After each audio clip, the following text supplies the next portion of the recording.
আপনি কি কখনো এমন কারো সাথে ছিলেন যার সঙ্গে থাকতে আপনার অস্বস্তি লেগেছে, কিন্তু কেন এমন লাগছে সেটা বুঝতে পারেননি? হয়তো তাদের কথা বলার ধরন, ছোট ছোট আচরণ কিংবা তাদের নীরবতাই আপনার মনে সন্দেহ তৈরি করেছে। মনে হয়েছে কিছু যেন ঠিকঠাক লাগছে না। এটাই বাস্তবতা। আপনার চারপাশের সবাই আপনার ভালো চায় না। অনেক সময় খারাপ মনের মানুষের লক্ষণগুলো আমাদের চোখের সামনেই থাকে, কিন্তু আমরা সেগুলো বুঝতে পারি না। ইসলাম আমাদের সতর্ক করেছে খারাপ সঙ্গের বিপদ সম্পর্কে।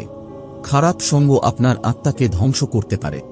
মহানবী হযরত মুহাম্মদ সাল্লাল্লাহু আলাইহি ওয়াসাল্লাম বলেছেন, ভালো সঙ্গী এবং খারাপ সঙ্গীর উদাহরণ হল আতরের বিক্রেতা এবং লোহার কারিগরের মতো। আতরের বিক্রেতা হয় আপনাকে কিছু উপহার দেবে, নয়তো আপনি তার কাছ থেকে কিনবেন কিংবা অন্তত তার সুন্দর ঘ্রাণ উপভোগ করবেন। আর লোহার কারিগর হয় আপনার পোশাক পুড়িয়ে দেবে, নয়তো তার কাছ থেকে আপনি দুর্গন্ধ পাবেন। আসসালামু আলাইকুম ওয়া রাহমাতুল্লাহি ওয়া বারাকাতুহু। প্রিয় ভাই ও বোনেরা, এই ভিডিওতে আমরা জানব 7টি গুরুত্বপূর্ণ লক্ষণ যা আপনাকে সাহায্য করবে বুঝতে যদি কেউ আপনার চারপাশে খারাপ উদ্দেশ্য নিয়ে থাকে। পাশাপাশি ইসলামের আলোকে নিজেকে সুরক্ষিত রাখার উপায়গুলোও জানব। এগুলো শুধু সাধারণ লক্ষণ নয়, এগুলো আপনার হৃদয়, মানসিক শান্তি এবং ঈমান রক্ষার জন্য সতর্ক বার্তা। তাই এই বিষয়গুলো গভীরভাবে বোঝা এবং কাজে লাগানো আমাদের জন্য অত্যন্ত জরুরি। চলুন শুরু করি। 1. তারা সবসময় নেতিবাচকতা ছড়ায়। আপনার কি কখনো এমন কারো সঙ্গে সময় কাটাতে হয়েছে যিনি সবকিছুতেই খারাপ কিছু খুঁজে পান? ভালো পরিস্থিতিতেও তারা সমালোচনা করেন, অভিযোগ করেন কিংবা অন্যকে ছোট করার চেষ্টা করেন। তাদের কথায় থাকে না কোনো উৎসাহ বা আশার বাণী, বরং তাদের কথাগুলো সবসময় বিষাক্ত, যা আপনার মনোবল নষ্ট করে দেয়। কুরআনে আল্লাহ বলেছেন, তোমরা মানুষের সঙ্গে উত্তমভাবে কথা বলো, কিন্তু নেতিবাচক মানুষ এই নির্দেশনার ঠিক উল্টো কাজ করে। তারা এমন কথা বলে যা সন্দেহ তৈরি করে, ভয় ছড়ায় এবং অন্যদের মানসিক শান্তি নষ্ট করে। তারা আপলিফটিং করার পরিবর্তে অশান্তির বীজ বপন করে। তাদের সঙ্গে বেশি সময় কাটালে আপনি নিজেও ধীরে ধীরে ইতিবাচকতা হারাতে শুরু করবেন। নেতিবাচক লোকেরা প্রায়ই বলে, আমি শুধু সত্য কথা বলছি, বা বাস্তবতা এটাই, কিন্তু আসলে তারা অন্যদের নিচু মানসিকতায় নামিয়ে আনতে চায়। ইসলাম আমাদের শেখায় আমরা যেন আমাদের হৃদয়কে সুরক্ষিত রাখি এবং খারাপ আচরণের প্রভাব থেকে দূরে থাকি। মহানবী হযরত মুহাম্মদ সাল্লাল্লাহু আলাইহি ওয়াসাল্লাম বলেছেন, একজন মুমিন দোষ খুঁজে বেড়ায় না এবং সে অভদ্র, অশ্লীল বা রূঢ় হয় না। যদি দেখেন কেউ সব সময় নেতিবাচকতা ছড়াচ্ছে, এটি একটি সতর্ক সংকেত। এমন মানুষদের থেকে দূরে থাকুন। নিজের মানসিক শান্তি রক্ষা করুন। এমন মানুষের সঙ্গে সময় কাটান যারা আপনাকে অনুপ্রাণিত করে, ভালো পরামর্শ দেয় এবং আল্লাহর পথে চলতে সাহায্য করে। 2. তারা অন্যের ব্যর্থতায় আনন্দ পায়। আপনার কি এমন কারো সাথে পরিচয় হয়েছে যারা অন্যের কষ্ট বা ব্যর্থতায় খুশি হয়? হয়তো তারা সামনাসামনি কিছু বলে না, কিন্তু তাদের আচরণে সেটা স্পষ্ট হয়ে ওঠে। তারা সাহায্য করার বদলে নীরবে, এমনকি কখনো প্রকাশ্যে, অন্যের বিপদ বা ব্যর্থতায় আনন্দ প্রকাশ করে। এটি শুধু উদাসীনতা নয়, এটি অন্তরের গভীরে থাকা হিংসা এবং বিদ্বেষের প্রতিফলন। কুরআন আমাদের এই বিষয়ে সতর্ক করেছে। তারা কি মানুষের প্রতি ঈর্ষান্বিত হয়? আল্লাহ তাদের তার অনুগ্রহ থেকে যা দিয়েছেন তার জন্য। এমন মানুষদের চিনতে খুব বেশি সময় লাগে না। হয়তো আপনি সমস্যায় পড়লে তারা উদাসীন থাকে, কিংবা আপনার কষ্টের সময় গোপনে খুশি হয়। এমনকি তারা সহানুভূতির ভান করে, কিন্তু পরে সেটা অন্যদের সামনে গসিপ হিসেবে ব্যবহার করে। মহানবী হযরত মুহাম্মদ সাল্লাল্লাহু আলাইহি ওয়াসাল্লাম বলেছেন, হিংসা থেকে দূরে থাকো, কারণ এটি ভালো কাজকে আগুনের মতো ধ্বংস করে দেয়। যদি দেখেন কেউ সবসময় সহানুভূতির অভাব দেখায় বা অন্যের কষ্টে গোপনে আনন্দ পায়, তবে সতর্ক থাকুন। তাদের থেকে দূরে থাকুন। নিজের শান্তি এবং মানসিক সুস্থতার জন্য এমন মানুষের সঙ্গ বেছে নিন যারা আপনাকে সত্যিকারের ভালোবাসে, যারা আপনাকে উৎসাহ দেয়, অনুপ্রাণিত করে এবং আল্লাহর পথে চলার কথা স্মরণ করিয়ে দেয়। 3. তারা সহজেই গীবত ও পরনিন্দা করে। আপনি কি এমন কাউকে দেখেছেন যিনি সব সময় অন্যের দোষ খুঁজে বেড়ান? যারা পরনিন্দা ও গীবত করতে পছন্দ করেন, তারা অন্যের মানসম্মান নিয়ে খেলতে দ্বিধা করেন না। তাদের কাছে গুজব ছড়ানো, দোষ প্রকাশ করা আর অশান্তি তৈরি করাই আনন্দের বিষয়। কুরআনে আল্লাহ তাআলা এই বিষয়ে আমাদের কঠোরভাবে সতর্ক করেছেন। তোমরা একে অপরের দোষ অনুসন্ধান করো না এবং গীবত করো না। তোমাদের কেউ কি তার মৃত ভাইয়ের মাংস খেতে পছন্দ করবে? তোমরা অবশ্যই তা ঘৃণা করবে। এমন মানুষরা প্রায়ই বলে, আমি তো শুধু সত্য বলছি, অথবা এটা তো মজা করে বললাম। কিন্তু তাদের কথার পেছনে থাকে নষ্ট সম্পর্ক, ভাঙা বিশ্বাস আর ধ্বংস হওয়া সম্মান। আরও ভয়ঙ্কর হল, তাদের এই গীবত অন্যদেরও এতে জড়িয়ে ফেলে। তারা এমন একটি পরিবেশ তৈরি করে যেখানে ক্ষতির ঢেউ চারপাশে ছড়িয়ে পড়ে।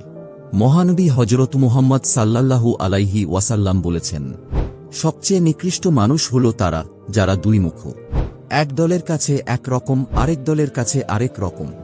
যদি দেখেন কেউ সবসময় অন্যের দোষ নিয়ে কথা বলছে, এটি একটি সতর্ক সংকেত। মনে রাখবেন, যারা অন্যের ব্যাপারে আপনাকে নিন্দা করছে, তারা হয়তো আপনার ব্যাপারেও অন্যদের কাছে একই কাজ করছে। নিজেকে সুরক্ষিত রাখুন। এমন বিষাক্ত পরিবেশ থেকে দূরে থাকুন। গীবত বা পরনিন্দায় অংশগ্রহণ করবেন না। আল্লাহ আমাদের সবাইকে এই ধরনের খারাপ স্বভাব থেকে রক্ষা করুন। 4. তারা নিজেদের স্বার্থে অন্যদের ব্যবহার করে। আপনি কি কখনো এমন কাউকে দেখেছেন যারা অন্যদের সাথে সম্পর্ক তৈরি করে শুধু নিজের লাভের জন্য?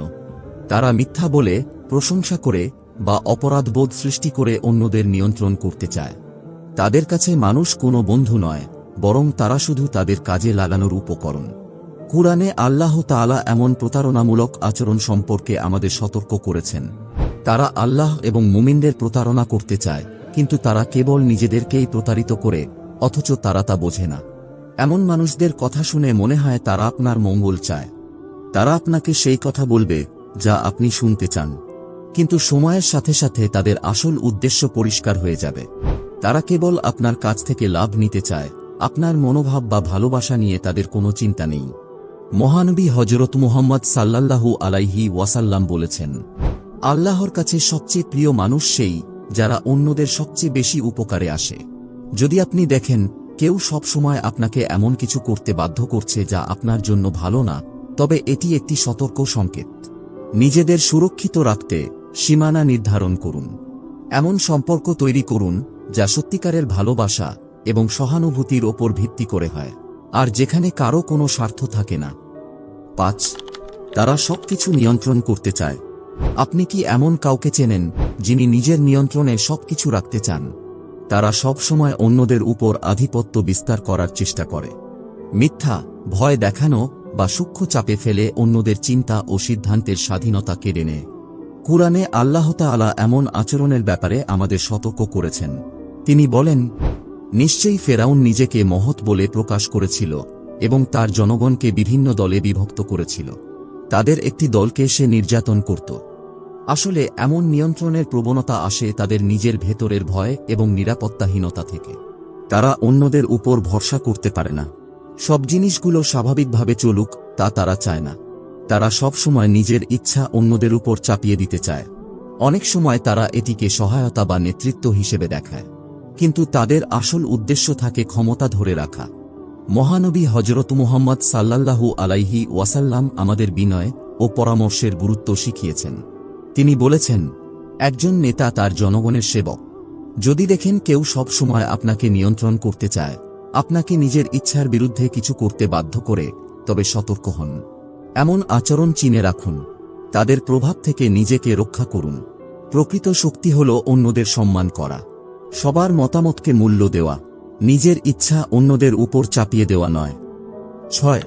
তারা সব সময় বিভক্তি সৃষ্টি করে। আপনি কি এমন মানুষ দেখেছেন যারা সব সময় বন্ধুদের মধ্যে ভুল বোঝাবুঝি তৈরি করে? তারা পরিবারের মধ্যে গুজব ছড়ায়, সম্পর্ক নষ্ট করে, যেখানে যায় সেখানেই ঝগড়া বাঁধায়। মনে হয় যেন তাদের আসল উদ্দেশ্য হল সম্পর্ক ভাঙা। এ ধরনের আচরণ শুধু ক্ষতিকর নয়, বরং ভীষণ ধ্বংসাত্মক। আল্লাহ তাআলা কুরআনে আমাদের সতর্ক করে বলেছেন, তোমরা সবাই মিলে আল্লাহর রশি দৃঢ়ভাবে ধরো এবং বিভক্ত হজো না। এরা জানে বিভক্তি মানুষের শক্তি নষ্ট করে, সমাজ ও পরিবার দুর্বল হয়ে পড়ে। তারা অশান্তি সৃষ্টি করে এবং সেই বিশৃঙ্খলার ফায়দা লুটে। বাইরে থেকে তারা নিরীহ মনে হতে পারে, কিন্তু তাদের কথাবার্তায় প্রায়শই ঝগড়ার কারণ হয়। মহানবী হযরত মুহাম্মদ সাল্লাল্লাহু আলাইহি ওয়াসাল্লাম বলেছেন, আমি কি তোমাদের এমন একটি কাজ সম্পর্কে বলবো যা রোজা, নামাজ ও দান খয়রাত থেকেও উত্তম? সেটি হলো মানুষের মধ্যে শান্তি প্রতিষ্ঠা করা। কারণ বিরোধ ও শত্রুতা ভালো কাজগুলোকে ধ্বংস করে দেয়। যদি দেখেন কেউ বারবার বিভেদ সৃষ্টি করছে, তাহলে তাদের থেকে দূরে থাকুন। তাদের কথায় প্রভাবিত হবেন না, বরং সম্পর্ক জোড়া লাগানোর চেষ্টা করুন। মনে রাখবেন, যারা একতায় বিশ্বাসী তারা সমাজের আসল শক্তি, আর যারা সংঘাত সৃষ্টি করে তারা শুধু দুর্বলতাই বাড়ায়। একতা রক্ষা করা আমাদের সবার দায়িত্ব। 7. তারা কখনো তাদের ভুলের জন্য অনুতপ্ত হয় না। আমাদের আলোচনার শেষ পর্যায়ে আমরা এমন একটি গুণ সম্পর্কে জানব যা একজন খারাপ মনোভাব সম্পন্ন ব্যক্তির সবচেয়ে স্পষ্ট লক্ষণ। এটি হল তাদের ভুলের জন্য কোনো অনুশোচনা না থাকা। আমাদের জীবনে এমন কিছু মানুষ থাকে যারা কখনোই নিজেদের ভুল স্বীকার করে না। তারা যতই অন্যের ক্ষতি করুক, তাদের মধ্যে কোনো অনুশোচনা দেখা যায় না, বরং তারা নিজেদের ভুলকে সঠিক প্রমাণ করার চেষ্টা করে। কখনো অন্যের ওপর দোষ চাপায়, কখনো নিজেদের কাজকে যুক্তি দিয়ে ঢেকে রাখে। কুরআনে আল্লাহ এ ধরনের মানসিকতার ব্যাপারে সতর্ক করেছেন। যারা সত্য অস্বীকার করে, তারা আল্লাহ সম্পর্কে মিথ্যা কথা বলে এবং তাদের বেশিরভাগই সঠিকভাবে চিন্তা করে না। এমন মানুষের অন্তর অহংকারে পূর্ণ। তাদের মধ্যে পরিবর্তনের কোনো ইচ্ছা থাকে না, বরং তারা তাদের নিজেদের ক্ষতিকর পথে এগিয়ে যায় এবং অন্যদেরও সেই পথে টেনে নিয়ে যায়। কিন্তু একজন মুমিনের মনোভাব সম্পূর্ণ ভিন্ন। বিশ্বনবী সাল্লাল্লাহু আলাইহি ওয়াসাল্লাম বলেছেন, প্রত্যেক আদম সন্তানই ভুল করে, আর যারা ভুলের পর তওবা করে তারাই সেরা। নিজের ভুল স্বীকার করা কোনো দুর্বলতার লক্ষণ নয়, বরং এটি সাহসিকতার পরিচয়। ভুল স্বীকার করে তওবা করা এবং ভালো কিছু করার জন্য চেষ্টা করাই প্রকৃত শক্তি। যদি আপনার চারপাশে এমন মানুষ থাকে যারা নিজেদের ভুলের জন্য অনুতপ্ত হয় না, তাদের থেকে দূরে থাকুন। বরং এমন মানুষদের সঙ্গ নিন যারা আপনাকে ভালো কিছু করার জন্য অনুপ্রাণিত করে। আমাদের নিজেদের প্রতিফলন করাও জরুরি, কারণ আমরা কেউই নিখুঁত নই। আমাদের মধ্যেও হয়তো এই ধরনের কিছু বৈশিষ্ট্য থাকতে পারে, কিন্তু আল্লাহর রহমত অসীম।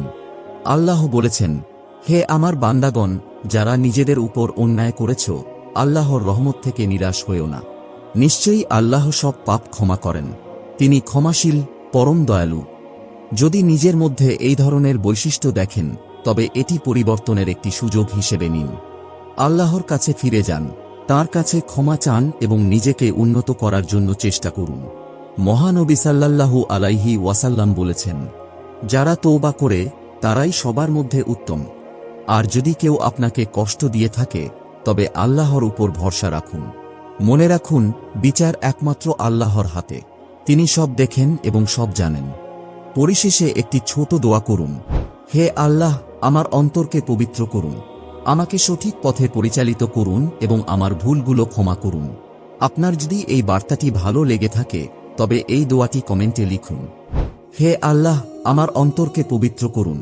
আপনার একটি মন্তব্য হয়তো অন্য কারো জীবনে পরিবর্তন আনতে পারে। আর যাওয়ার আগে আমাদের ভিডিওটি লাইক করুন এবং চ্যানেলটি সাবস্ক্রাইব করতে ভুলবেন না।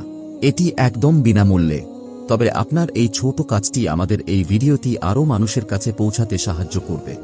জাযাকাল্লাহু খাইর। আল্লাহ আমাদের সবাইকে সৎপথে পরিচালিত করুন।